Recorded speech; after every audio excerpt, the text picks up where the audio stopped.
All right, Christopher, so welcome to iWizard. This is our first in-person episode that we've ever done. Oh, cool. I'm happy to have you at our casa. Thank you for coming by. Yeah, well, thanks for inviting me over to the house. Of course. Yeah. Why are you here? Why don't you tell the audience why you're here? Well, I actually am here. I'm in town for a wedding, friend's wedding, but I also have a book signing tomorrow, which will be, the 27th is tomorrow? Or is it 20th? Let's say today, because that's when this is coming out. Let's Probably say, tomorrow morning. Yeah. So today at 2 p.m. 2 p.m. At Ballin Books in Nashua, New Hampshire. So. And what are you there to talk about?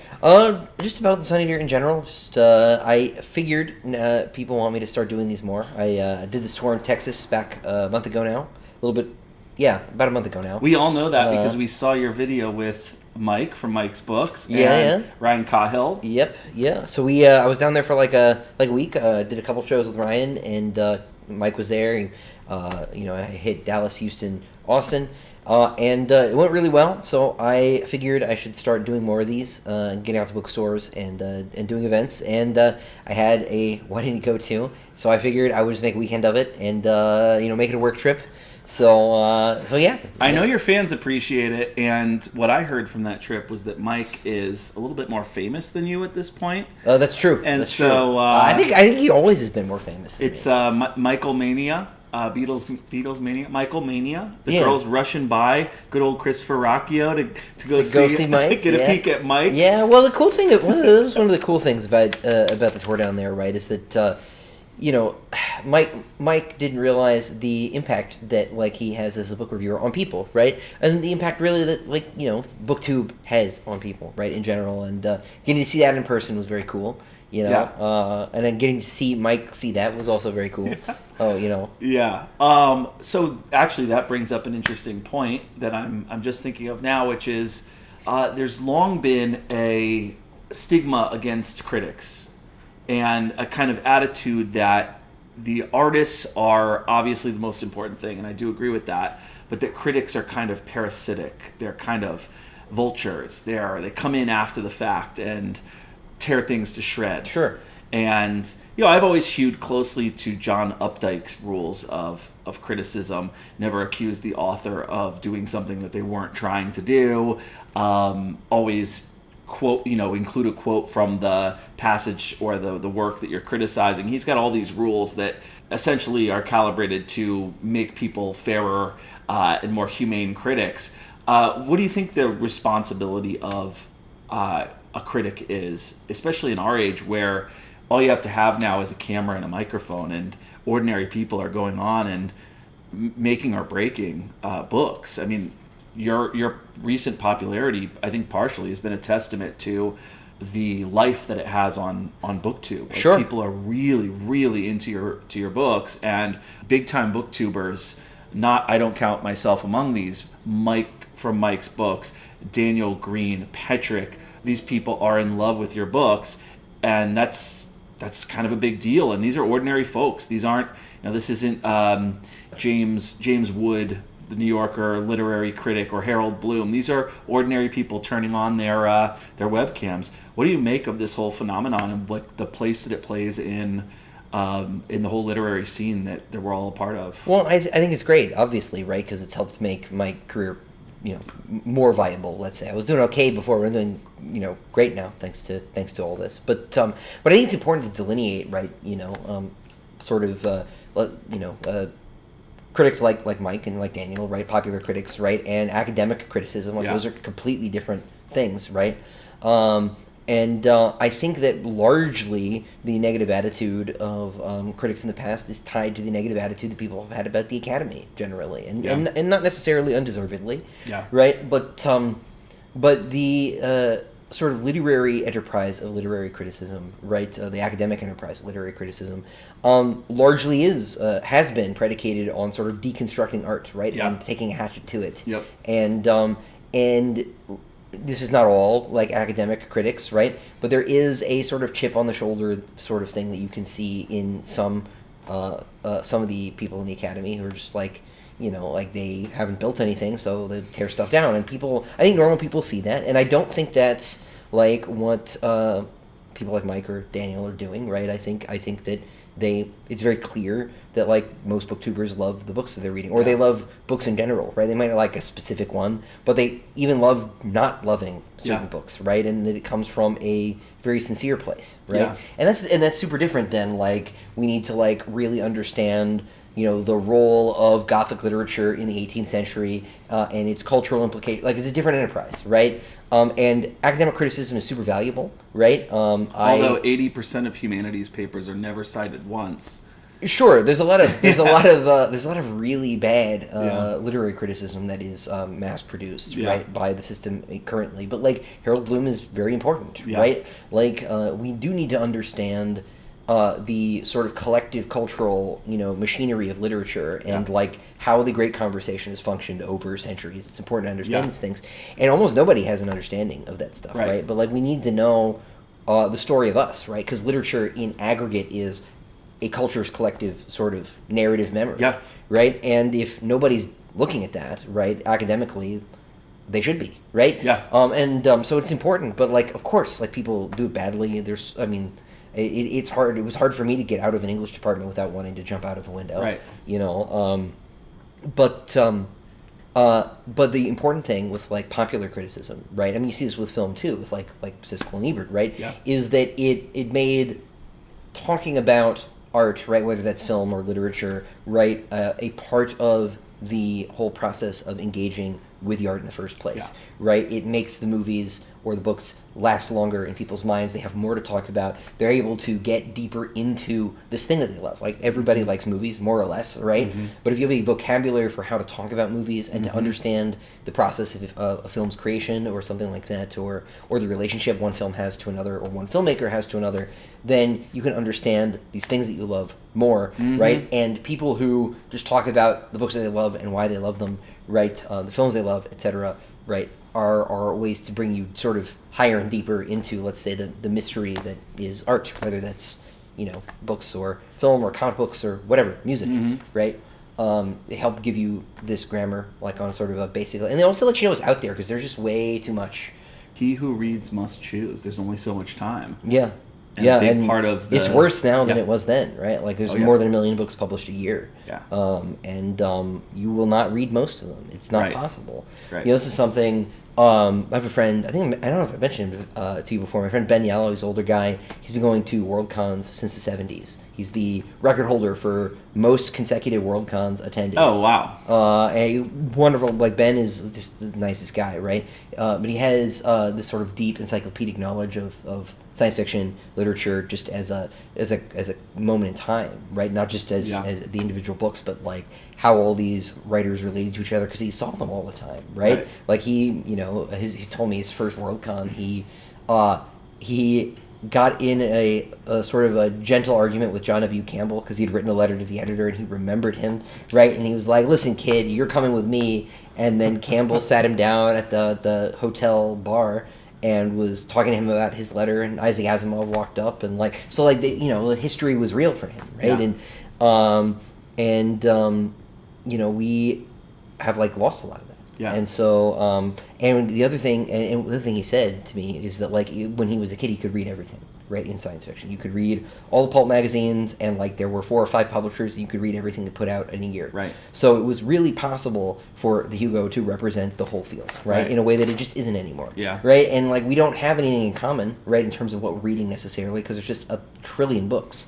And so having these critics help say, "Hey, I found this thing," right, is very helpful. Gives people something to read that isn't the same 4 things that everybody's reading, right? Because people do share at the top level, right? Like most fantasy fans read Martin, most fantasy fans read Rothfuss, Sanderson, etc., right? But there are a lot of other writers that they might not get to or have heard of, and people like yourself, like Mike, like help sort of broaden that field.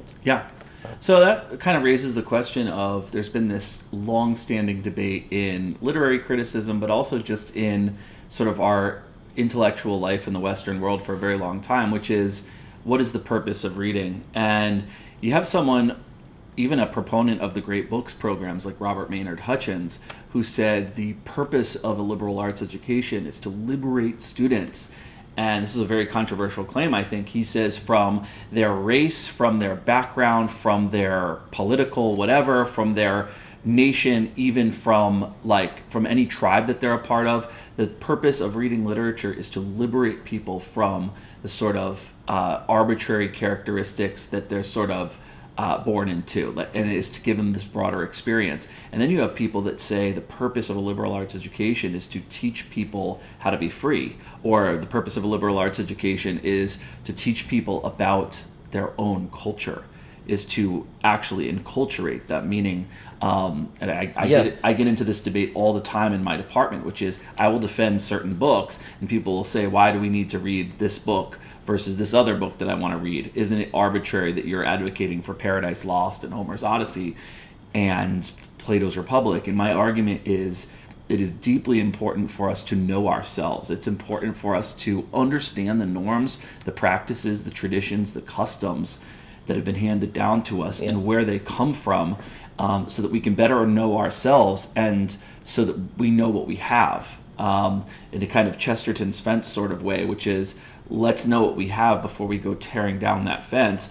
And I just think that it's important to understand the roots of what is it Tolkien says, deep roots are not reached by the frost. I think that's deeply important. What do you think is the purpose of reading? Well, you're going to get no real argument from me there, right? Of those three options, right, I tend towards that third one, right? Yeah. The reason that we teach children books, right, is to bring them into our culture, right? Now, that's difficult, right? Whose culture, right? This is the question. This is the problem we have in our school system, right? Because there are a lot of different cultures, right, in one place, right? And that's really hard, right? Because you have to account for that. Yeah. And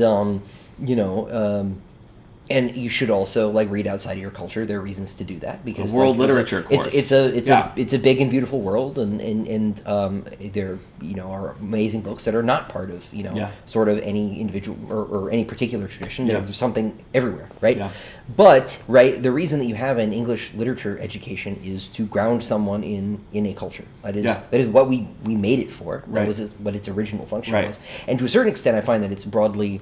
It's really hard, right? So let me back up for a second, right? Because I, obviously I've spoken to a lot of high school students, right? People who read my books, and I remember being a high school student, right? It's not too long ago, and mostly people didn't know why we were in English class. Why do we have to read all these old dead books? They suck, right? They have nothing to do with anything, right? And you always get these sort of nebulous, sort of vague answers about how really what you're doing in English class is learning how to learn, and these books are helping you to learn, to write or about the history or something. Those are all maybe, or it's a puzzle, or Shakespeare is difficult because it's early modern Elizabethan English, and the whole thing is about critical thinking. Yeah, or worse, you get no answer at all, right? It's you are reading Shakespeare because it was on the curriculum, and we're teaching the curriculum because he invented so many words, and don't you see how important it is to the language that you speak? Right, or they try to do something silly and say it's really actually it's very hip and happening, and we'll make it Shakespeare. And the thing is actually. He was so ahead of his time. That's also true. It is true, right? There's no reason Macbeth should be a hard sell to high school students. It's actually awesome, right? There's a murder, Hamlet or Othello, right? There's a murder. There's a conspiracy. There are witches. It's great. Also, Macbeth is his shortest play. It's it's totally the one shortest tragedy, right? It's the shortest play. Period. Shortest play period. Yeah. Okay. It's an easy sell. Macbeth is I got a great quote for you here. This is, you guys can take this home. Whenever you go to your friend's house and you want to compliment your friend's house, you say this: "This castle hath a pleasant seat. The air nimbly and sweetly recommends itself unto our gentle senses." That's King Duncan as he's riding up to be murdered. To be murdered. Yes. Come on, that's good. That's what you said. I mean, your friend's going to be like, "What the hell's wrong with you? What is wrong with you? Smoking?" Oh, for me, they'd expect it. I think they probably expect it from you too. But no, this is what it's for, right? But then the greater issue that sort of arises from this, right, or the related issue, right, is why do you learn to write, right? Because the other options you gave us aren't completely wrong, right? Why are the arts liberal? Exactly. Yeah. It's not because of how they vote, right? That's not what it means, right? Of learning to write is learning to think, right? And that does liberate you from something. It liberates you from you, right? Right, It liberates you from your own viciousness, your own stupidity, right? Your own, frankly, like your own sin, right? Your own faults, right? That's why we learn. That's why we cultivate virtue, right? Is to not be ruled by our vices, right? To be not become a slave to to be our Aristotelian here, right? Or I am a Catholic, right? Like this is why we started with grammar, logic, rhetoric, right? That was the classic educational model, right? That's the trivium, right? And when you learn to write, you learn to think, right? Because you learn what you think, and you can learn what you think by reading what other people think, and you can like their ideas, and you can not like their ideas, right? But you practice writing, right? And you read to practice writing so that you can become yourself, right? That's the real reason, and we've completely lost any sense of that. We don't tell children that what you're actually learning, right, is to think, right? Not how to learn, but how to be yourself in the first place. Because you have to start out by telling people what to think in the sense of what's out there to think about, right? So you have to start with a sort of core set of documents so that people know, you live in a culture, right, that we've got, it starts here with Homer, it starts here with, frankly, the Bible, right? This is also a big problem, is that the cornerstone of Western literature is the Bible, and we don't teach that, right? By and large. And it how do you teach Dante or Milton, right, without teaching Scripture? It's basically impossible. It's also pointless, right? So we have this big problem there. But no, you learn to read so that you can learn to write and so that you can learn to think, right? Because otherwise you become some kind of Manchurian candidate, right? Because there's an episode in the Korean War, right? The Chinese would make American POWs write essays critical of America, and they came home critical of America because they wrote an essay about it, right? And if you are made to write from a certain perspective, right, and you're not sharp enough to know the game, right, then you will come away thinking whatever they've told you to think. Yeah, as Mark Bauerlein told me once. Mark Bauerlein wrote a book called The Dumbest Generation. He was a professor at Emory, English professor at Emory. He said you have to learn the bunk before you are allowed to debunk. And that's his rule. Yeah, in his classroom. 100%. And you need to learn, period, so that when you encounter the world, right, you're equipped for it. So that you can make sense of your freedom, so you can order your will properly. Right. And whether we like it or not, right, the great works of literature, Western or otherwise, right, are shaped the cultures that they come from. Yeah. And so we need to read those books for that reason, because they show us where we are, because they show us where we've been, What works have shaped you? Talking about classic works, or do you want to talk about modern? Sure, stuff? I want to talk about your anxiety of influence. I want to talk about what works shaped you and molded you. What did you read that made you the writer that you are? What are your biggest influences, and how have they? Because I think you and I both share something in common, which is that we don't deride. We're not slaves to the cult of originality, to the idea that you can just tabula rasa, invent your own new thing. The idea is that we do owe something. That's what culture is that we have an inheritance that's been passed down to us, and it's okay to be influenced. In fact, that's so important. It's normal, right? It is normal. Now, you can go too far, right? But no, I think for me the single greatest literary influence is Tolkien, right? Which is maybe not obvious, right? People say Dune for obvious reasons. I'm happy to hear that, though. I actually didn't know that. I knew you were a lover of Tolkien, but I didn't know that was your greatest. Yeah, no, I think I think it would have to be. So I was about 10 when the movies were wrapping up, and so I was about the right age to really, really get it, right? And my parents got me the audiobooks on CD, because I couldn't quite handle reading them. They were just a little bit above my reading level, but I could listen to them. And if I didn't get everything, that was fine, because I listened to them again. They were the only audiobooks I owned. So between print and audio, I've been through Lord of the Rings 100 times in my life. Oh my gosh! Because I would they were the only audiobooks I had. Holy moly! So I just would go to sleep listening to Lord of the Rings over and over. How do you not become a fantasy author if that's the case? Well, I did, right? Like Sun Eater really is a fantasy series, right? Now it's a fantasy about the future, right? It's fantasy set in the future, but it is. This is the other thing, though, too, right? And this is maybe beside the point, but I don't think that science fiction and fantasy are different genres. Because largely what you're doing in science fiction is you are fantasizing about a future or about the now in some way that is not really predicated on reality. Because what fantasy is, right, is a literature of concretizing symbols, right? So, like, I said this, I did an interview with Smitty a couple weeks ago, or a couple days ago at this point, sorry. Time is very strange for me at the moment. Working on book 7. And I was talking about Red Dragon, Thomas Harris, right? Yeah. Like, there's a dragon in that book, right? Like, it's a dude, right? But he is a dragon, like, really, right? He acts like one. Isn't that like he's drawing on William Blake or whatever? Yeah, there's a lot of Blakean symbolism. Blake in the book. himself is drawing. He on eats Blake's painting painting in the book. Yeah, but he is a dragon, right? It's just symbolically a dragon, right? In fantasy, it's actually a dragon, right? There's that Tolkien story. He's watching Macbeth, right? And Birnam Wood comes to Dunstan Hill and is like, it would be way better if the trees actually moved, though, right? And of course it would be, right? Like, in fantasy, you know, we meet the world that we feel we live in, right? Symbolically, right? We live in this world of... Macbeth will never vanquish me until Birnam Wood to Dunstan Hill come against him. We live in this world, though, of, in our heads, of heroes and villains and, you know, angels and demons and vampires and dragons, and like that's how we sort of think about our lives, right? It's certainly how I think about my life. But when you see demons are real. Well, that's a different conversation. but I tried to get him. He doesn't take the bait. So it's a different conversation. But yeah, no. Like we feel we live in this world, and at least we feel that world is true when we read these stories. We're like, you know, like, I could fight a dragon, right? And we don't think like that's dumb. Actually, like, there are no dragons. We think like, it's not an outlandish thought.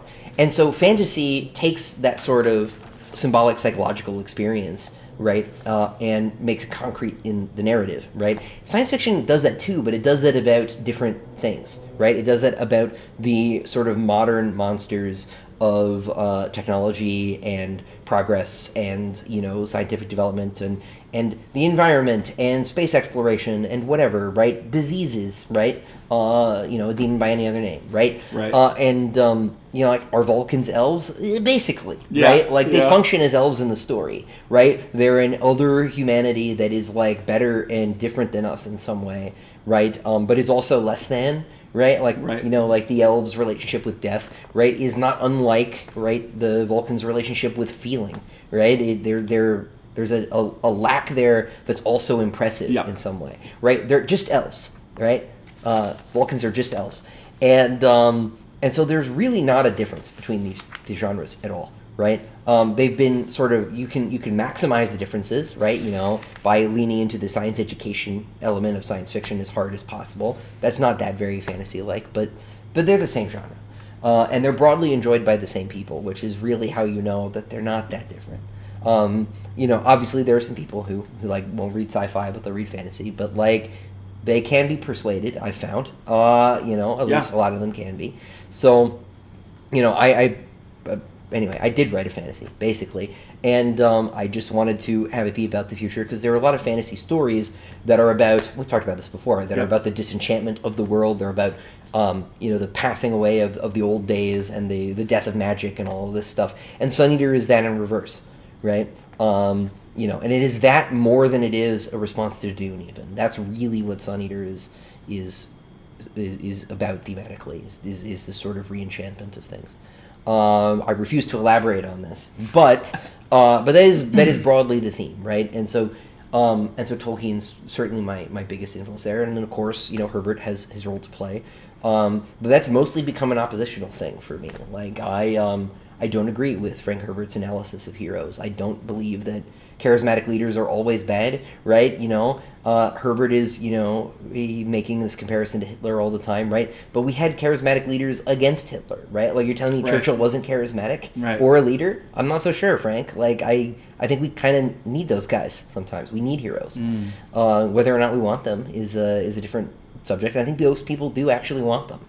And so... I think so, too. You know, yeah, I love Dune, but I don't agree with that part of it. And I think most people don't either. I think that's why when they get to book 2, they're like, you know, I liked book 1 a lot. But that was huge for me. And I still love the Dune books. The first 4 in particular. But then within science fiction, Gene Wolfe's probably the one that completes that set, right? Just in terms of his pure literary genius, right? And these things. But I don't want to talk for 10 minutes about everything I could possibly list. But who do you agree with more when it comes to their? Because I think especially Tolkien and Herbert were influential for me. I teach them both in a course that I teach called From Wizards to Wormholes, Introduction to Fantasy and Sci-Fi Literature. And the fantasy half of the year we start with Tolkien's Fellowship of the Ring, and then the sci-fi half of the year we start with Frank Herbert's Dune. And there's a sense in Tolkien that Tolkien seems to be of, and please correct me if I'm misunderstanding him. I know Tolkien is Catholic. I know it's more complicated than this, but Tolkien seems to have a sense about power, and he's made similar comments on his political philosophy before in terms of, I almost lean towards anarchy in terms of how I think about power and stuff like that. He seems to have this sort of Lord Acton sort of absolute power corrupts absolutely, and this idea that you do have to destroy the Ring of Power. Gandalf doesn't even trust himself with the Ring of Power, and he's not even like a mortal being necessarily, sure, right? He's like a Maiar or whatever. He's an angel, effectively. Yeah. And then there's this whole discourse, as you know, at the Council of Elrond, which is like, obviously we have to throw the ring into the volcano. That's like, we can't trust ourselves with this kind of power, and we need to defeat Sauron. And then there's like Gondor, right, which is like, let's use the ring. Let's use the ring. We're the good guys. Sure. Like we should use the ring because you see we're the good guys. And so there's always been this sort of dichotomy of, we can leave Tolkien out of it, which is absolute power corrupts absolutely. And then Frank Herbert comes in and he actually says this directly, pushing back on Lord Acton. He says, no, it's not that absolute power corrupts absolutely. It's that power attracts the most corruptible people. There's a quote to that effect of Herbert's. It's a famous quote at this point. Mm-hmm. Where do you fall on that? I'm just curious because there's so much of that at play in your books, and I've read them all. So yeah, well, I think broadly that this is not really a solvable problem or even an answerable question, right? I think that it is certainly true that power has a corrupting effect on the people who wield it. I also think it attracts people who want it, right? The thing, though, is that, like, in certain systems, it's easier for people who might be attracted to power to get into it, right? If you can run an election, then, like, maybe democracy selects for people who are corruptible because they're there for power, right? Maybe not always. Maybe, Mr. Rogers down the street, right? Like, he's running for office because he wants to just clean up, the town or something, right? It does happen from time to time. Yeah, of course, right? I'm not saying absolutely, but like, if your system of power is theoretically open to anybody who wants to get in, the people who really want to get in are going to get in. Yeah. Right? Because, like, what do you do? Right? Tolkien, of course, does. He's concerned about the problems of power, right? But Aragorn is king, right? So, like, how do we square that circle? And I don't have a good answer to that question except to fall back on Catholicism and say, God is in charge, right? And to say that, Aragorn is meant to be king, right? In some sort of deeper sense, and therefore, we can sort of trust him to be there. Right now, of course, Tolkien's next book that he didn't get to write, New Shadow, right, was about how that starts to break down just within generations, right? And you see this in, like, scientific literature, right? Like, family fortunes collapse by the third generation almost invariably, right? And this is certainly true of, like, dynastic power structures as well. They don't last very long. Or if they do, it's, by some sort of miracle or fluke, or things get a little messy or whatever, right? So I don't feel necessarily that it is my role as a writer to answer these questions. I think part of the advantage of narrative over polemic, right, is that I don't have to come down on an answer. It is enough for me to play out the scenario and be true to the characters in the drama, and to let their nature and actions make decisions, and then for the sort of deeper philosophical truth to emerge from the drama subconsciously, unconsciously. And I think if you're writing a story, that's maybe how you should think, unless you're writing a story like 1984, which, like, is about the message, right? You know, like Orwell is trying to say a specific thing. I'm not trying to say a specific thing. I'm trying to tell a story. And this is how Tolkien talks, too, right? When he talks about applicability and allegory, right? Tolkien he says he's not interested in allegory. He's interested in history, real or feigned. And I'm interested in history, real or feigned. I like history. My cringer moments will say is my favorite fandom, right? Like human history, Earth, real life. That is the wildest, strangest universe that there is, man. Like reality is so much crazier than any of the crap that any science fiction or fantasy author has ever invented. Obviously, and it's nice that someone like George R. R. Martin admits that. He'll say like, "You guys think that the stuff that I'm coming up with is like." First of all, original, and second of all, like shocking. You just have to read about the Wars of the Roses. Yeah, basically, and you just add some dragons, right? And often that's that's a great way to find a story, right? Yeah. Like I have a piece of advice I pull out at conventions all the time. It's like, look, you're not a better classical era military commander than like Hannibal, right? Like if you need to stage a battle, just go look at like one of his. Or one of like Scipio's or Fabian's or something, right? Yeah. And just draw the battle lines, Yeah. all right? You don't have to say, I'm copying the Battle of Cannae in your fantasy novel, but you could... Don't do Cannae, it's too easy. It's too obvious. Everyone knows that one. Who knows? But like, just pick something like that. You'll get a better battle than you can make up because you have no experience as a hoplite. You have no idea what you're doing. So, just do some reading. But I've lost my. Is the Cannae one where they circle around? It's where the wedge formation. It's where Hannibal has his center die back, so that the Romans push in, and then they he surround closes. them. Yeah. Sorry, That's the one, I was thinking of it differently when you're describing. And they have their flanks closing. They close, like jaws. Yeah. Okay, we're on the same page. We're on the same page. That's the one everybody knows. But no, I find in history, reading history.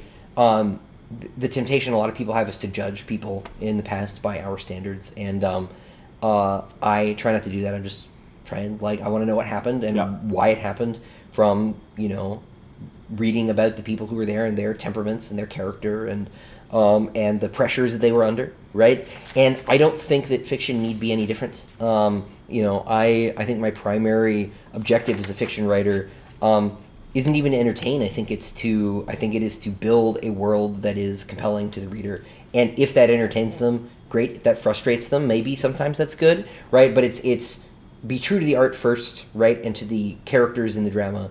Then it's entertain, and then it's communicate something, maybe, if I feel like it, right? But it's build that world as truly as I can, right? And that's maybe the thing from Tolkien above all the other things. So what percentage of this, just on a very quick side note, you got me thinking, how much of this is mimesis and how much of this is poiesis? How much are you mimetically, you said your first goal is to make your work compelling, and then how much of it is this inner thing that's actually trying to control things and push your subjective understanding of things onto the story? I don't know. Okay. Yeah, I think it's distracting to worry about that sort of thing. Yeah, it might ruin the magic. Yeah, give you the yips. I have this reputation for being like a really sort of mechanical writer, right? I talk about outlining all the time, right? Because outlining is for me how I get the books to happen. If the book's not outlined, it's not going to be finished.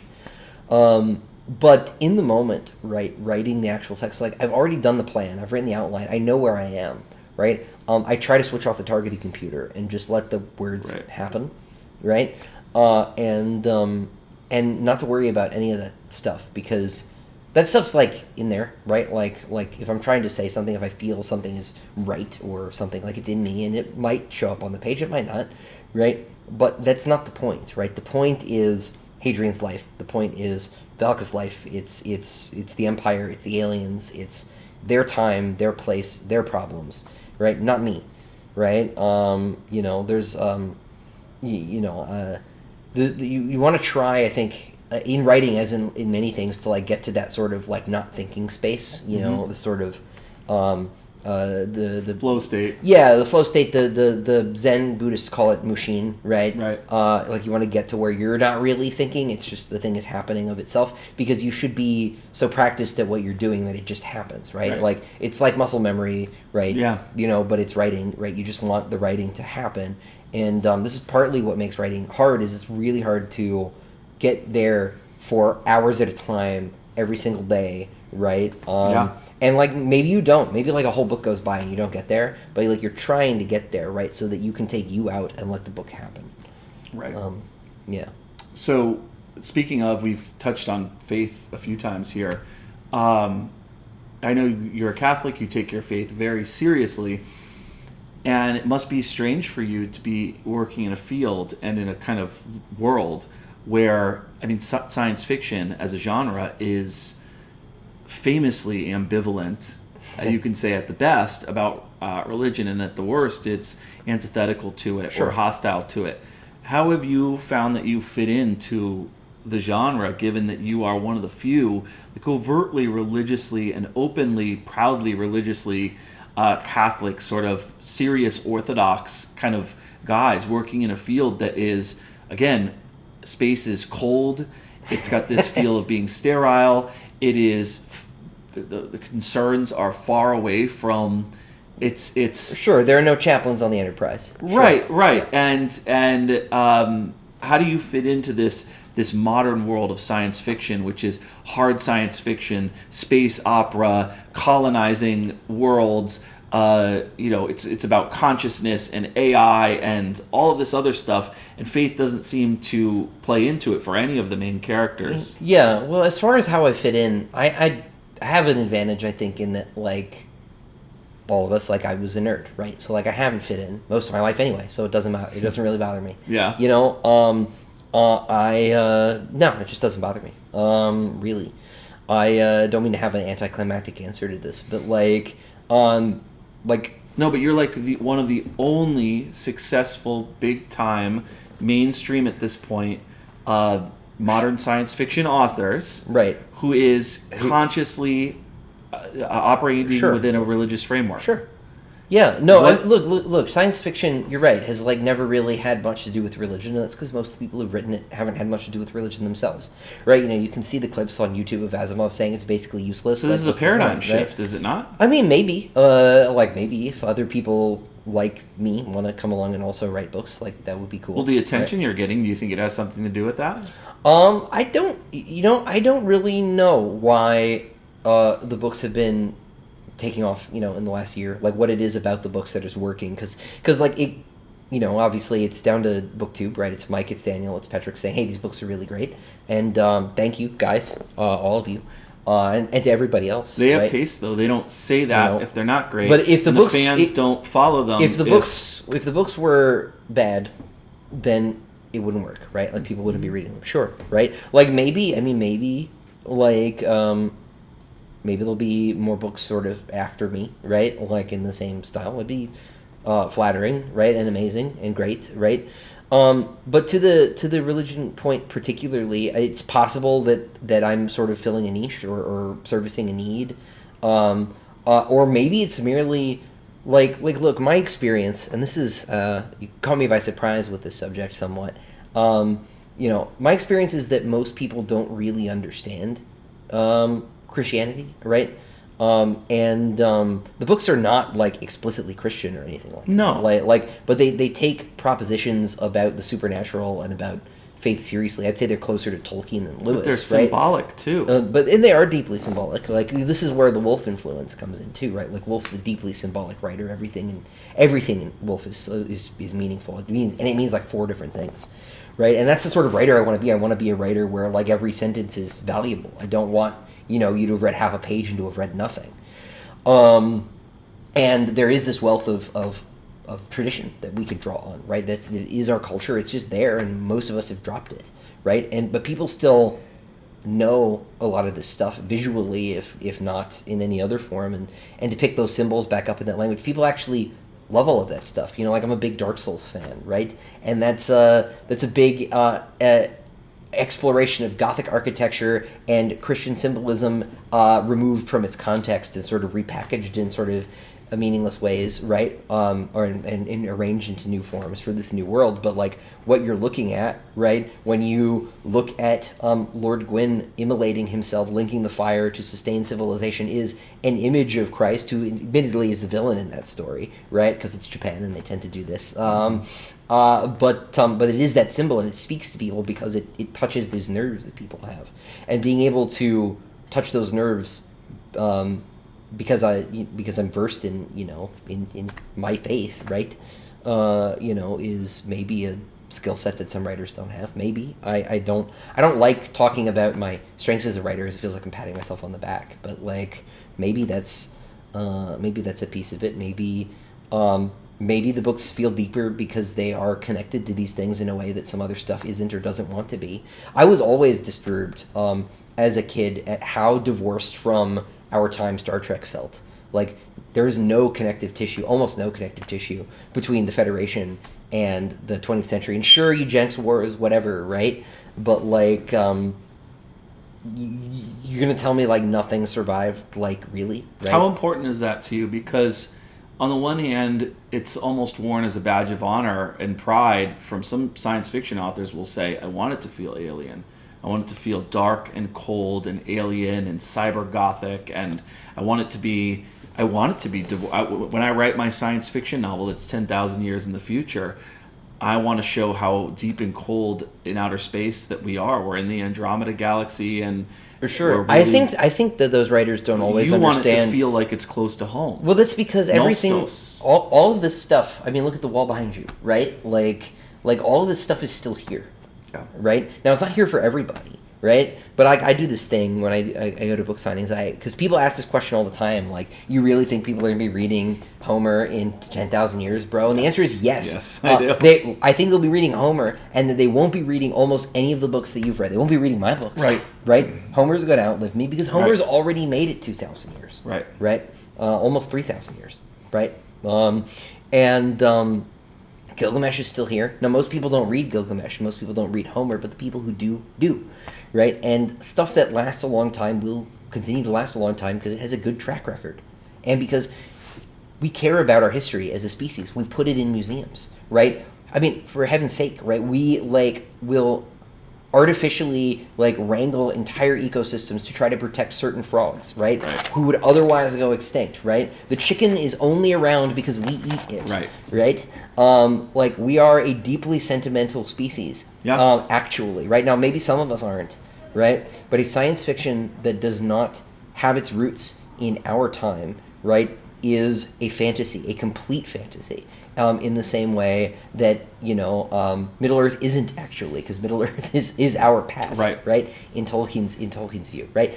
It's a fantasy the way that Dungeons and Dragons is a fantasy. It's just an other world. I was thinking the other day at how nothing is alien or strange in Homer's Odyssey, and you have critics that like to bandy about the idea that Homer's Odyssey is the world's first sci-fi I hate when people say stuff epic like that. because.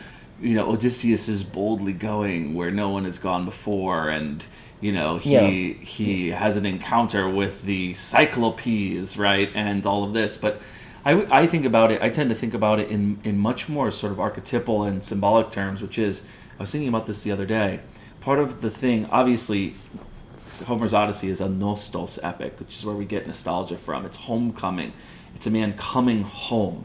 And whereas the Iliad is a kleos epic, right? Glory after.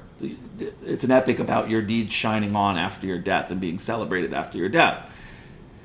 And I was thinking about how central the Odyssey is to just the life that I've lived. When I think about Odysseus being stuck with on the island of Ogygia with Calypso, I thought about how I was stuck with this girl for a long time. Sure. And when he gets stuck with the Lotus Eaters, I thought about that period of my life where I was living this hedonistic life of a libertine and an aesthete, and how blurry and disassociative and degenerate that period of my life was. Right, because it's not a fantasy story. And that time where I got stuck with Circe, the witch goddess, and that time when Aeolus gave me that push that I needed. And see, your life is much cooler than mine. I was driving in my car and I had to pause what I was listening to an audiobook, and I was thinking about,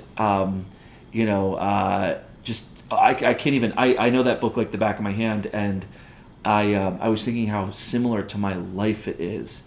In so many ways that I could go. This Right. should. I'm going to do an episode on this. Applicability, not allegory, Yeah. right? Like, and this is what I'm talking about with the dragons and things, right? Yeah. Like, we see ourselves in the story. It's why I get so angry when people call Homer a fantasy story, Right. right? Like, The Tempest is a fantasy story, Right. Right? Homer, right, is telling stories that are real They're to the right people here. of. They're right here, Well, they're yeah. also literally real, Yeah. literally true Yeah. to the people he was telling them to. Yeah. It's not an exercise in secondary creation, right? Right. It is a history story to those people, right? Right. It is a religious text, right? It is truth, right? Both in the sense, right, that fiction is true because it communicates truths, but it literally to its original audience. That was just the past. But why are we so? Maybe you can answer this for me. I hope you can. No one's been able to answer this for me. I'll do my best. Why are we so estranged from where we come from? So I could think of something like Alfred Lord Tennyson's Ulysses, where he goes in and decides, you know what would be really cool? I'm going to write the best poem that I've ever written, and it's going to be a poem about what happens when Odysseus gets home to Ithaca, and he slays all the suitors. He's already done all that, and he's king again. And as you know, obviously the island is totally different. It's changed, especially because all the men on the island have not had fathers. They all went off and died in the Trojan War. So you have this entire generation of, wayward, derelict men. Obviously, they were the ones trying to bed Penelope, Sure. who have no fathers. And so here Odysseus is, it's, what is it? Little profits that an idle king by his still hearth I meet in dull punishment unto a savage race that eats and feeds and sleeps and knows not me. How dull it is to pause, to rust unburnished, not to shine in use as though to breathe were life. Life piled upon life were all too little.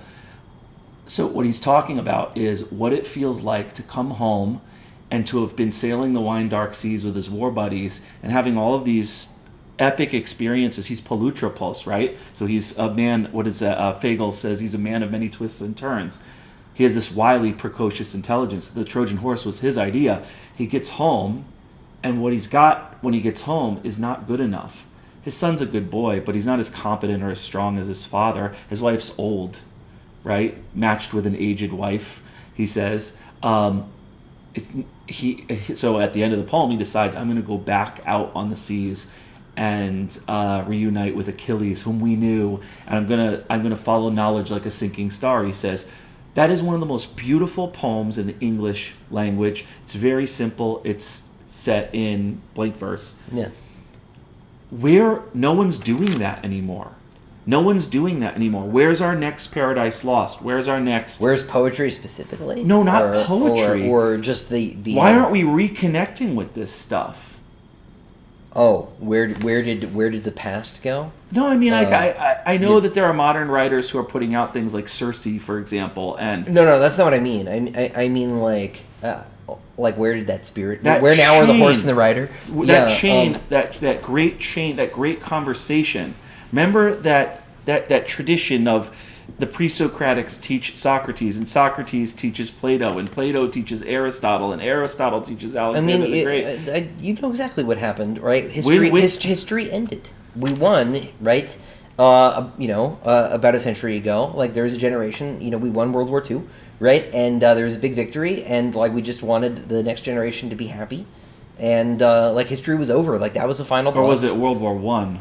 It was really. I mean, they're the same war, right? Like, there's just a pause, right? true. Like really, it's the same thing. And there's Yates thought it was World War One, right? Things fall apart. The center cannot hold. Yeah, well, the center did. He wasn't wrong, right? But there was a sequel, right? And it was directly caused by the first one. Like, really, there's just a breath right between the two. But history effectively ended, right, for that generation. Are we detached from that tradition that we were talking about? Yeah, we're detached. Yeah, no. I think that the transmission of culture ceased in celebration of this great victory, right? Everybody was just allowed to go listen to rock and roll, which I love, right? But is it that we saw ourselves as gods? Yeah, basically. I think we were able to drop a bomb like that on an entire I think that's basically it. I think that there was this sense of finality about everything that we had basically, especially in this country, right? Because like the post-war period in America is quite different from. I mean, the English were rationing until the 80s, right? Very different here. Here we were victorious, right? And everything was great, and there was just so much of everything. I mean, you were talking before, right? We were eating dinner, right? About how your condo here, right? It would shame Versailles in certain ways, right? Like, we've got electric lighting and climate control and all this wonderful stuff, right? Like, why do we need to keep struggling? Why do we need to keep striving? Why do we need to keep in touch with the strugglers, right? Who got us here? Like we. Orwell warned us about this in his. He wrote a preface to Mein Kampf, and he said, "Beware, because your modern liberal democratic societies are great. Don't get me wrong." But they don't offer you everything that you need. Of course, your political regime doesn't offer you everything that you need. No political regime does. No. There are no good governments. But he says, one thing that I can say, and of course, no one hated Hitler more than Orwell did, one thing I can say is that society offers its people struggle. Now, obviously, Orwell, neither you nor I nor Orwell nor anyone else wants to live in that fascistic society, but his point was that we are going to become Nietzsche's last man, essentially. And we're going to struggle is going to be something that we don't think about, that we don't think that needs to be a part of our life. Yeah. And we do need struggle and victory and conquest and new frontiers and hardship, and I don't have to repeat the strong men create good times create weak men meme the meme to you. Yeah, no, of course, right? Like I mean, this is just it. I mean, our entertainment. I mean, the entertainment that I provide, right, is fake struggle, right? I'm not writing feel good stories. I'm writing like really dark, awful, terrible, nasty stories, right? About brutish and terrible times and virtue in the face of all of that. Yeah. Because people don't have it. I think that's why fantasy in particular is so popular. At least you write virtue in the face of all of that. Much of our modern fantasy literature writes nihilism in the face of all of that. There's that too. But I think part of the attraction of fantasy largely is that it offers that. I also think it's partly true that the worlds in fantasy feel real to us in a way separate from the way I was talking about, in a way that our world doesn't, right? Because I think we look at modern society and we see like the people who are in charge are clearly like not in charge, right? There's like all these sort of faceless, mechanical things that happen. Nobody's job feels real. Right. Like, what do? You send some emails. Right. Like nothing happens. My right? job feels real. Right. Like, to your point. But to your point. Like I've had jobs that don't feel real. Like you just send emails. Oh my God! One of my best friends told me. I was telling him what my day is like, and how I get to school at 6:30 in the morning, and my first class is like before 8. Well before 8, I am teaching students. Yeah. And then I'm teaching all day long, and then I'm running a club after school. And he was like, dude, why would you do that? I get to work at 9, and I drink a coffee really slowly and put my feet up and scroll my Facebook. And then after I do that for an hour, I send a couple emails. Then I call my wife. Then I do some online shopping. Then I do like an hour and a half lunch. Then I get back. I probably do like a hardcore hour and a half of work when I get back. Yeah. But then I go on Twitter and play my weekend, and I'm like, oh my God. Right. Well, a lot of people that's a lot of people, right? And I think they know that that's. I think they know that that's not real. I think that's why people have imposter syndrome. I think it's because they're imposters. Yeah. They don't want to be, and they don't even necessarily know that they are. Right. But like, who's not an imposter? Right, Galahad, actually. Right, King Arthur's not an imposter. Right, Tyrion Lannister's not an imposter. Frodo Baggins is not an imposter.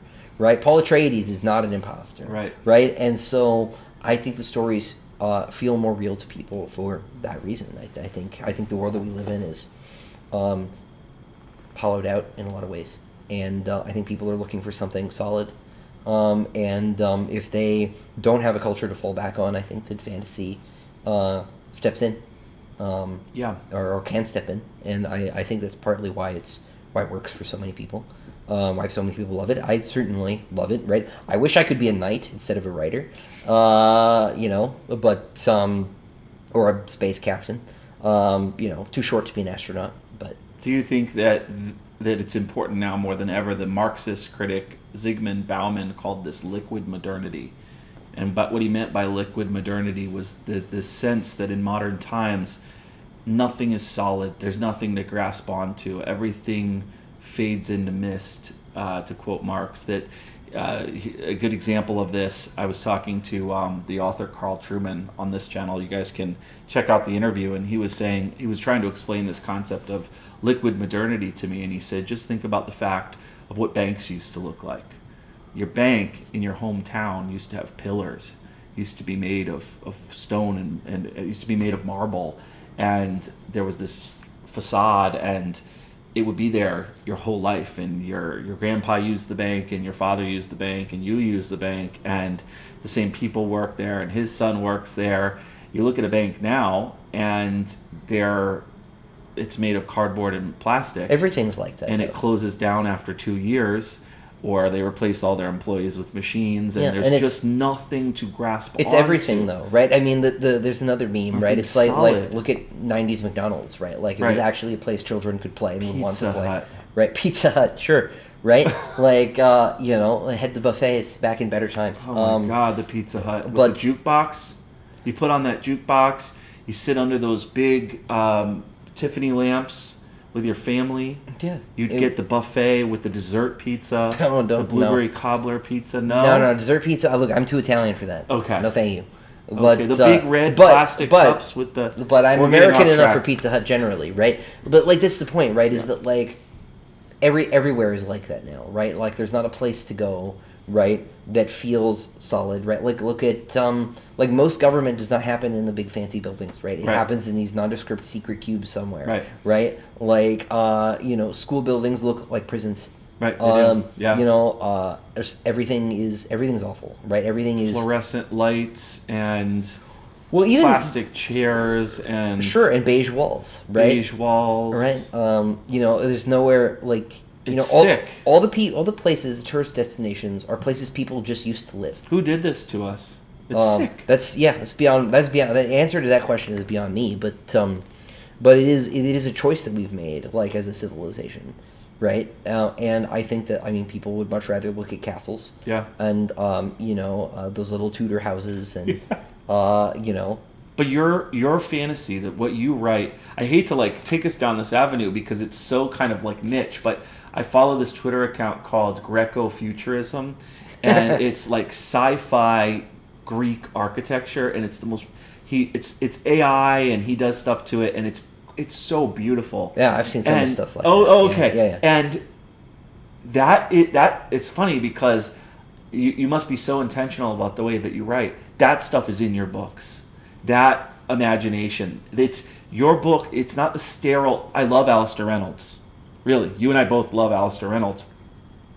But there's a coldness and a sterility to it. He's brilliant, right? I don't know if that's fair, Peter though, F. right? Hamilton. If you think about, I love Revelation Space, right? Me too. If you think about, the nostalgia for Infinity, if you think about, Chasm City, right? Like, those places are pretty cool, actually, right? Chasm City is a cyberpunk dystopia overrun by a melding plague, and the nostalgia for Infinity is an endless spooky gothic spaceship full of ironwork. Right, but it's I get your point. It's kind of cool. Do you agree with me that most hard science fiction these days is not doing the kind of Byzantine, opulent, sort of just the way that you described Jad in your last novel? Okay, well, come on. Look, I'll tell you. Throw me a bone I'll here. tell you a story. I'm making a good point. Yeah, you are.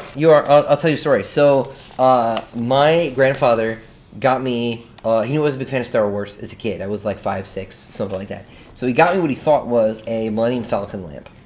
Right? It was an Enterprise lamp. Oh, I had never seen Star Trek in my life at this point. Did that make you watch it? Not by itself, no. It took me a while. I watched Star Trek accidentally. The first Star Trek I ever saw was Wrath of Khan. It is, unfortunately, all downhill from there. Wrath of Khan is amazing, and the rest of Star Trek I have very mixed feelings about. But that's because Khan is so good by himself, by the way. All those Melville quotes. I've only seen the original Star Trek. Yeah. So, in any case, I was so disappointed because I thought the Enterprise was ugly. I hated the Enterprise, like those stupid warp nacelles and the flying saucer. And I didn't want to let my grandfather down, so I was very excited about it, and I actually used that lamp like most of my childhood. That's awesome. But like, I hated that ship, right? I hated the stupid uniforms. They looked like crayons walking around. I hated it. And the real problem was I saw Star Wars first, and production-wise, Star Wars is like so much better, right? Like it's a movie, right? But it was like ILM, like at the first generation of ILM. It's like the fullness of their practical effects powers, right? Yeah. Like it's just not the same, right?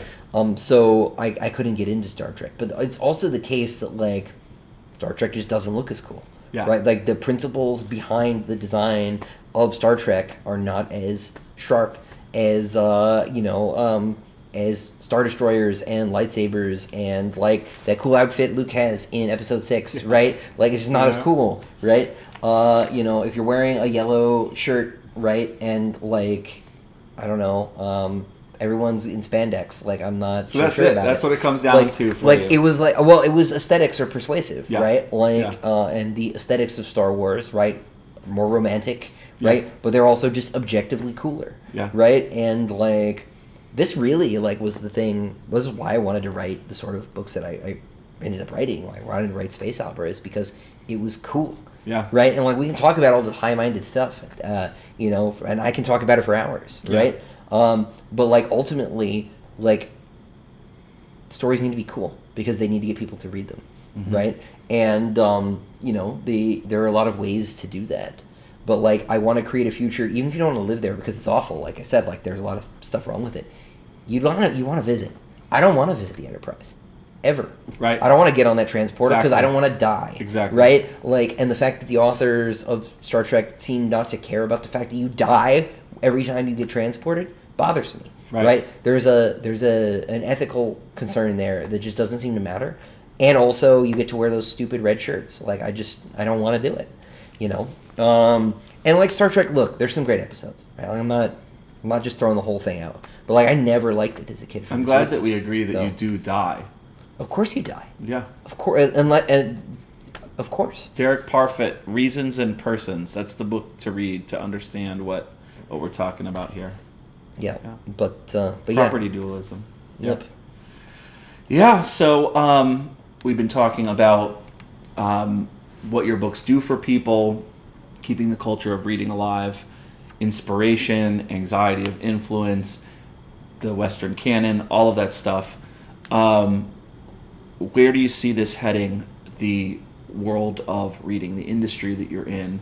I've been thinking about this a lot ever since I saw at the end of last year, December 2023, there was a YouGov poll that came out that showed that, with startling results, that showed that 54% of Americans have read at least one book over the course of the year of 2023, and that means that 46% of Americans read 0 books. Sure. And that to me is alarming. I was talking to Mark Bauerlein about this, and he's written extensively about the kind of common culture and the kind of civic culture that we used to have. And I'm not one of those glory days people it's one of those people that thinks everything was better in the 50s or everything was better in the 80s. Trust me. Yeah. I don't think like that. But he was talking about the fact that millions of people would gather, I forget what day of the week it was, to watch opera on TV. Sure. So obviously we can make sense of the fact that the fragmentation of media, why we don't have a common culture anymore. But it is, to me, very alarming that 46% of Americans didn't read a book last year. And that number would be way worse if you accounted for the fact that the high schoolers, many of them aren't reading. Sure. They're spark noting the book and showing up to class, or not Sure. spark noting the book at all and just skating by, getting passed along. I worry about especially with men. Men aren't reading anymore. Well, that's a whole separate conversation. Sure. Yeah. But do you worry about that? Do you worry about I was just talking to a colleague of mine. I teach a film course at school. We teach a film course called The Cave in the Light, and it's philosophy through film. And so it's all about. I teach the big philosophical ideas. My buddy Steve grew up in a movie theater. His father ran a movie theater out in California, and he's a huge film buff. And so we teach this course, and my colleague often rants about the decline of this experience of everyone going out to the cinema to see a movie, and how that has disappeared. This act of getting together with other people in public and doing this thing it's this thing that we do together. We laugh more during the funny parts. Oh yeah. We cry more. We clap more at the end of the film. It's not this atomized thing where it's Netflix and chill, and I'm under a blanket with my weed gummies and my popcorn, and I'm sitting alone on my couch in this. I don't even know who my neighbors are. He often waxes poetically about what it was like to go out to see these exciting movies, Jaws on the silver screen, just that experience of, and that's dying. That is dying, and he always complains about that, and I always complain about the decline of reading, and we both admit that we sound like old men shouting at the clouds, and yet there are plenty of things that have fallen away that I don't care about, and okay, who cares? Handsome cabs and wheelwrights don't exist anymore. Who the F cares? Sure. I love cars. I love cars. There are so many things like that I don't care if it dies away. Reading seems to me to be something that is fundamental, that we can't continue to be civilized human beings without this. Do you worry about that? You must worry about that. Yes and no. I don't worry for my sake. I worry sort of in like an abstract, like I'm concerned about, like you said, civic culture and all of that stuff, right? Like I think that the idiocracy. Yes, that's what I worry about, right? Like, because like we need, like people need to be engaged. We're in it. We're in the idiocracy. Sure, right? But on the other hand, right, percentages are one thing, right? But like what are the number of readers? Yeah, right? The raw number, because there's more people. Because there are way more people, right? Now, so for me personally, right, at least as far as like trying to conduct my business, right, I'm not that worried at all. Gotcha. Right? Like there are plenty of science fiction and fantasy readers, and they are committed. Like that's a big part of their lives. That's true. Right? So like I actually think at the same time that like reading is becoming sort of a marginal hobby in sort of the greater American sort of public space, right? And Western public space, although I can really only speak to America with any seriousness. Within its corner, it's becoming like an even bigger thing, right? Like if you're a reader, right, like there's never been a better time to be a reader, right? Because you have more options, right, all the time. Like there's just like an embarrassment of new releases constantly. Now, are they all good? Of course not, right? Like, are they all going to be to your taste? Certainly not, right? But you're still more spoiled for options now than at any other time. And for someone like me, or someone who wants to be a writer, right, if you can figure out how to build an audience, you don't need a very large one as long as they stick around, right? Like I have 7,000 YouTube subscribers, right? Let's say that's the amount of like sort of very engaged readers I have, period. Mm-hmm. Like not only... That would almost be enough, yeah. Well, it is enough. Like not only do I, not only is this my job, but my wife quit her job, right? Like, and that's not a ton of people. That's a lot of people. Like, it's hard to get from that to zero. It took me a long time, and like BookTube helped a lot, right? But, right, it's not 7 million people, right? So there is opportunity, right? And there's hope if you want to like be a writer. Mm-hmm. Like you can build a little like Byzantium for yourself. You can build a little kingdom. And if you are good at your job, you can write the books. You can write the books well and get them out quickly, right, and efficiently at quality, right, and take care of your readers by doing other things and like build a community, right, around your work. Like there's never been a better time to do it. Now, with that comes this like perverse, lack of recognition, right?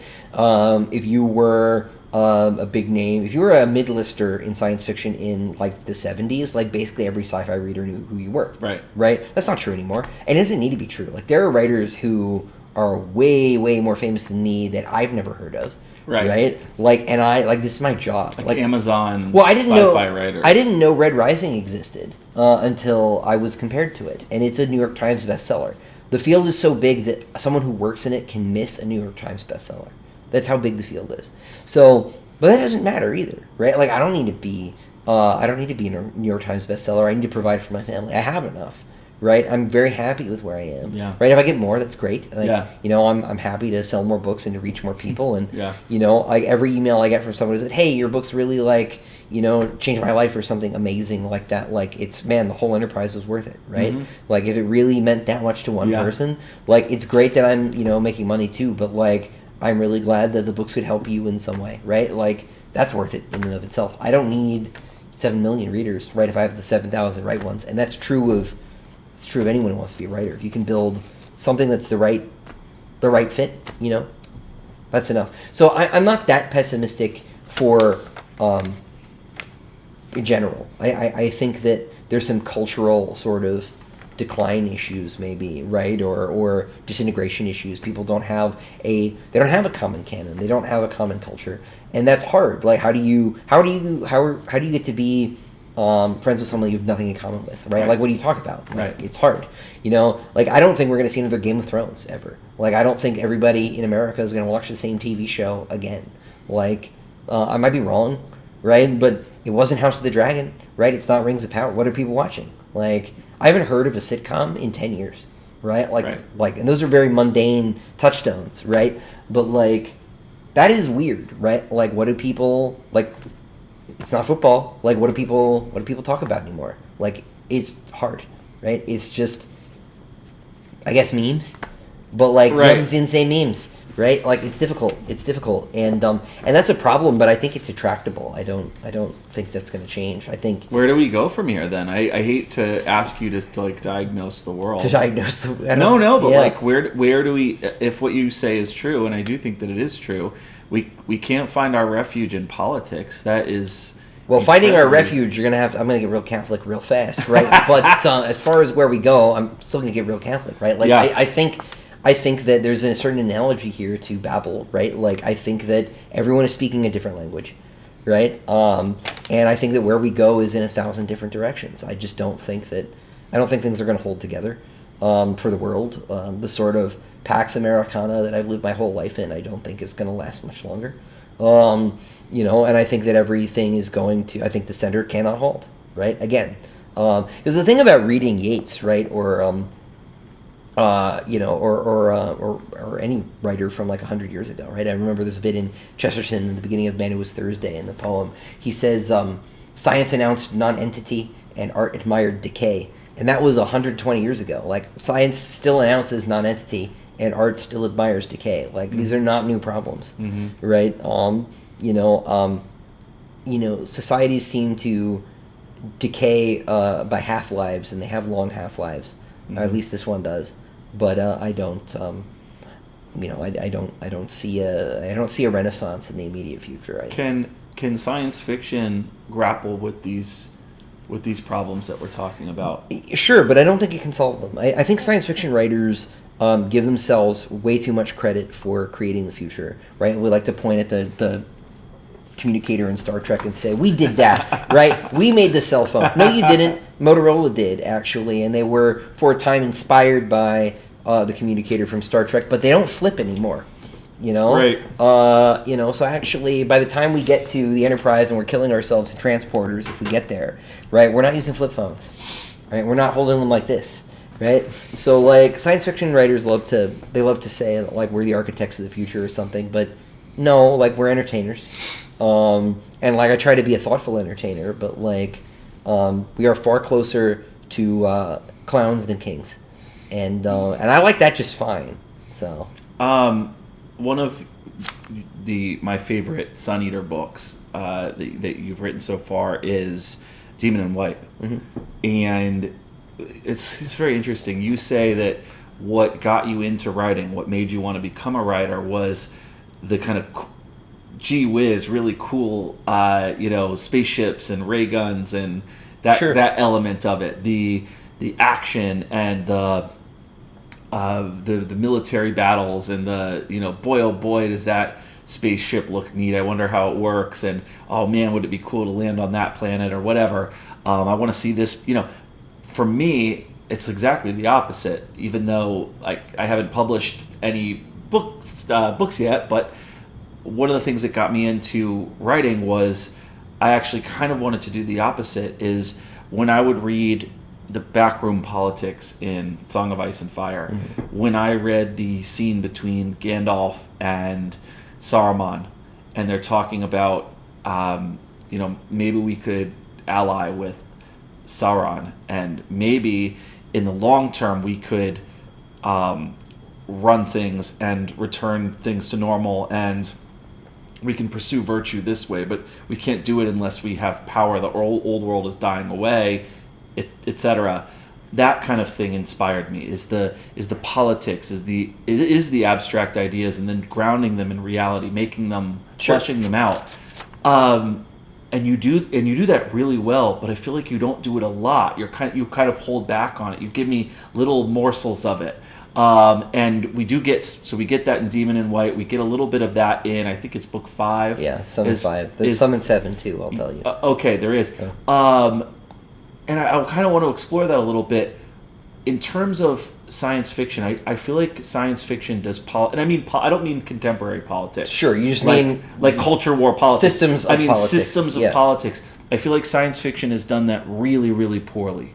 And what I mean by that is usually what you see in space opera, in modern space opera. I'm not talking about, you go back really far, C.S. Lewis or Robert Heinlein experimenting with politics.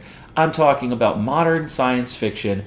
The politics in far-flung future, galaxy far, far away space is usually modern, secular, liberal democracy or empire.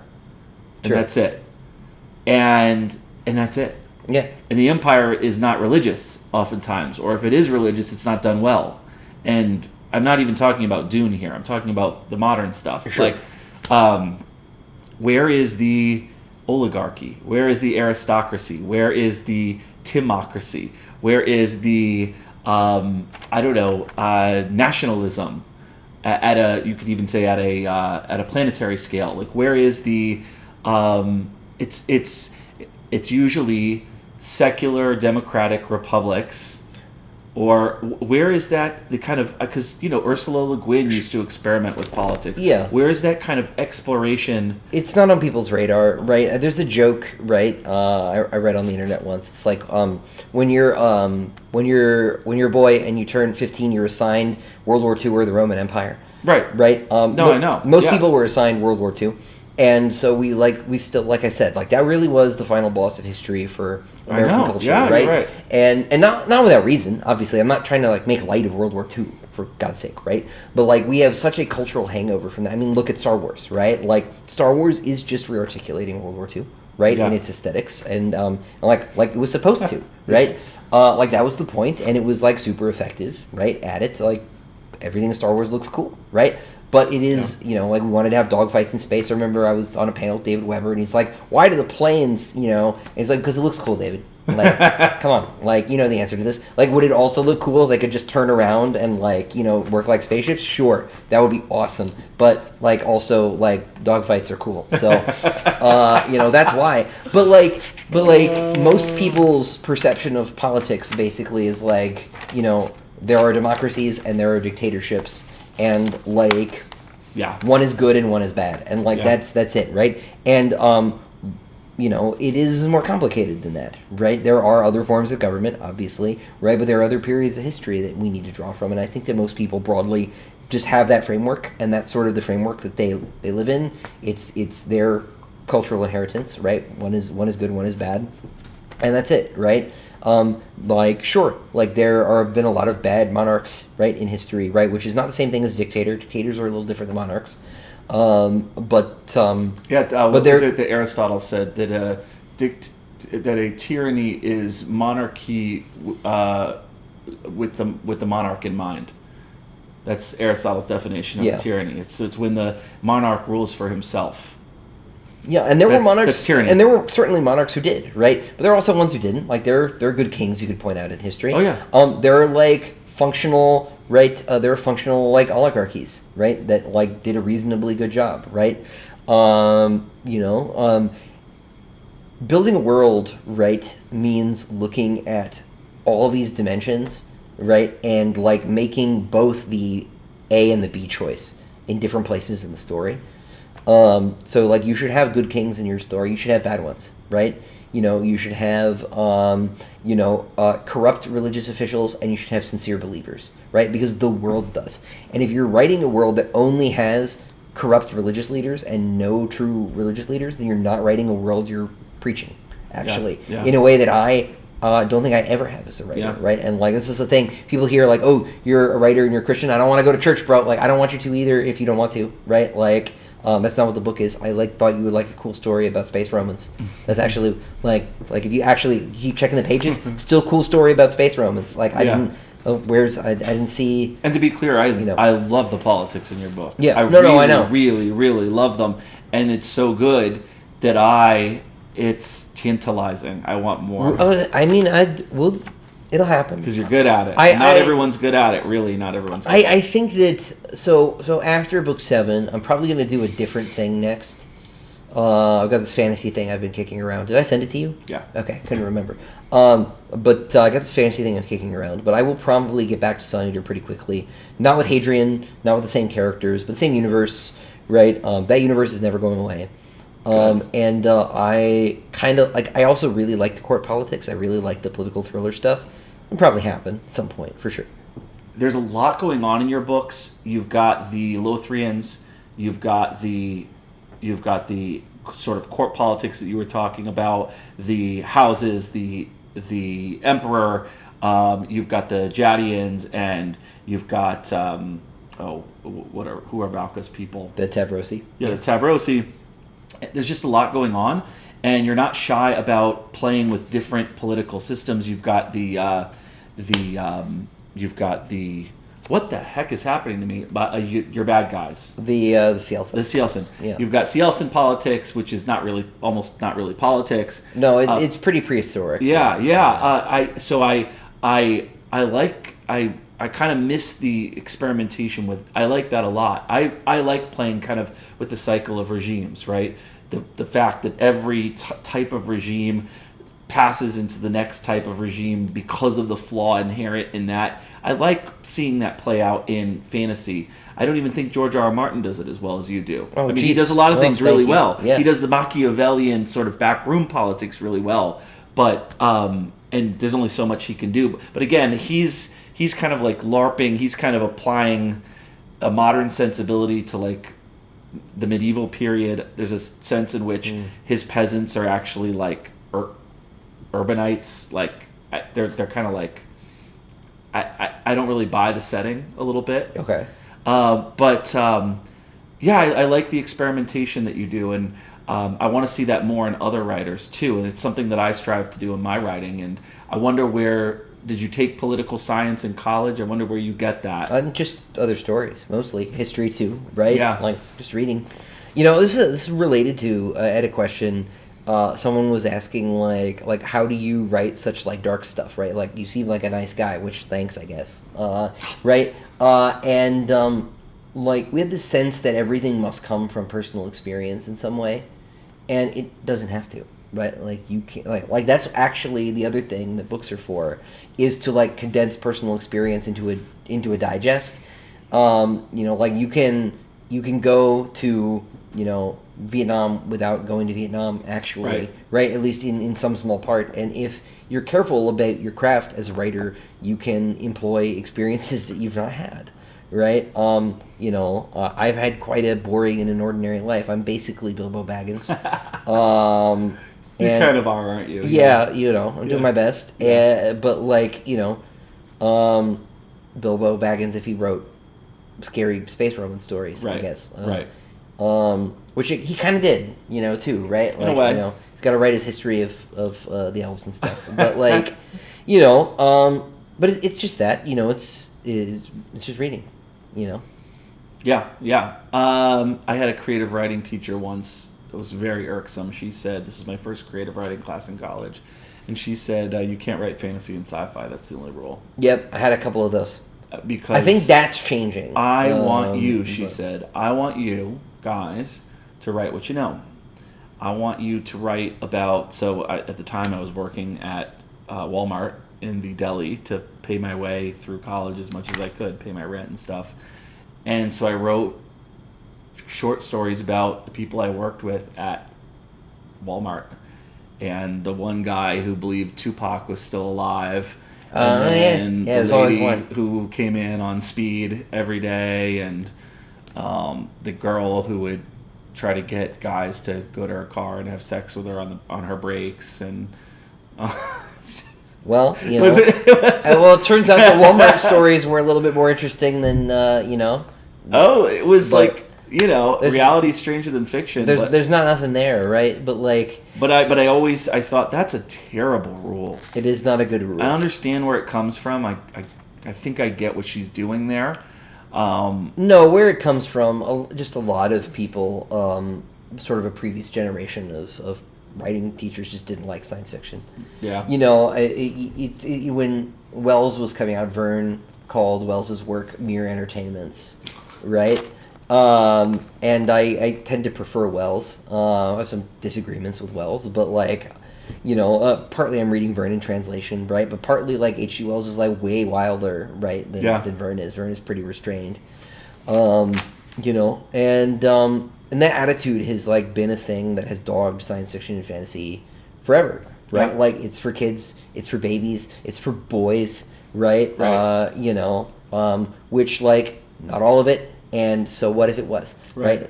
Same criticism with rock and roll. Actually, it's fine. Let them have stuff. But it's always been sort of, looked down on. And the irony, right, is it's always been more real, actually. And it is now, more popular than, most other... Right. Romance notwithstanding, most other forms of literature. That's true. So, that I think is changing as the professors are aging out and there's a handover happening. But I had professors who would not let me write science fiction stories. I did anyway and dared them to fail me, which they didn't do. They were very mad at me, but I told them this is what I wanted to do and I was right, so I got to do it. So, well, speaking of that last question, I would be remiss if I didn't ask you how Sun Eater is going, how Book 7 is going. Man, it's trying to kill me, but it's going. You said this one was tough. Is that a secret? Is that a... No, it's not a secret. This one's been This one's really long is the problem. It's currently I have a spreadsheet that It's allowed to be long, right? It's allowed to be long, but it's too long. I don't want to write a 400,000 word book, and that's what the estimate is right now. So I'm trying to find ways to bring it down, because if I can get 5,000 words off, that's half a week I get back, and I need to get it done, and I need to get it done correctly, right? So I'm not trying to rush things, but I'm trying to figure out how to make it happen without it getting delayed. We're looking at late 2025 now, so October, November. But if it's too long, it won't be, because I'll have to keep writing it, and then I'll have more editing to do. So I'm trying to solve this problem and write it at the same time. And I'm trying to mail out Kickstarter books, right? And I have a baby, and and 100 other things. Every time someone emails me to say I haven't seen my tracking information, I want to tell them that what they've actually done is make the book 2 days later, because they've upset me. Because I already told you the tracking information is coming tomorrow. That's why you haven't seen it. I'm kidding, but there's a lot of stuff, going on. My dad worked for IBM for most of his career, and he started as a coder, and he said the thing about being a good coder is they eventually promote you out of coding. As things have gone so well this year, I've mostly been promoted out of writing to managing projects around my writing. And so you do know how George R.R. Martin feels. Yeah, I think that's largely a big part of his problem. Now, mine is obviously on a much smaller scale, right? I'm managing art direction for special editions. Right, he can have a team.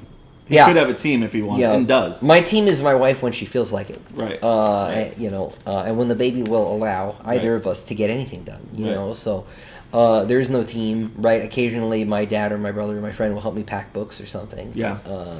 It is just me. It is Yeah. just me doing all this. But the book is 70% done. Okay.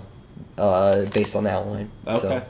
So, it's moving along. It should be done around the end of the year, if not like the end of January. And then you move out of Sun Eater for a little while. For a while, yeah, we'll go do something else. Okay. Yeah. And then you'll weave back. I would imagine around the time book 7 comes out, there'll be news about the next thing, whatever it is. Okay. Because it'll be written. Because if I finish book 7 in January, I have to edit it, but it'll be done. It has to be done by June.